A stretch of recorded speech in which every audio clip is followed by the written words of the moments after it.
fikir var, bu trackte ilim var. Beslenir iman, her yer ihtilaf, şer ve istila, bence bir liman. Gerçekte kitapta yazılı bu Kur'an. Dur bak burada G-Flow Mus'ab anlatır hak kitap, yalan ve hakikat, cabası tarikat. Sana yobaz derler, böyle olmaz derler. Onlar gibi düşünmedikçe çoban derler. Biz Müslümanız, düşüncemiz hüsnü zandır. Bak istediğin güçle saldır, biz Rabbe müptelayız. İşimde Allah, dilimde Allah, zikrimde Allah, fikrimde Allah, aklımda Allah, aşkımda Allah, aslımda Allah, kanımda Allah. Hasbi Rabbi Cellallah, ma fi kalbi gayrullah.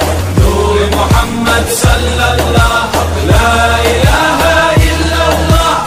Hasbi Rabbi Cellallah, ma fi kalbi gayrullah. Nur Muhammed sallallahu, la ilahe illallah. Bu benden bir davet, nefse ikamet, hem de tek çare Allah. Bu hayat imtihan, şeytandan intikam, sayısız iltifat Allah. Güvendiğin dağlara kar yağar bak ancak Allah asla seni satmaz.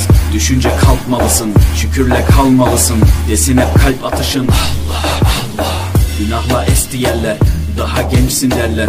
Bu hayat basamakları, çürük merdivenler. Senden bir istirham, devamlı istiğfar, gereken irtibat Allah. İşimde Allah, dilimde Allah, zikrimde Allah, fikrimde Allah, aklımda Allah, aşkımda Allah, aslımda Allah, kanımda Allah.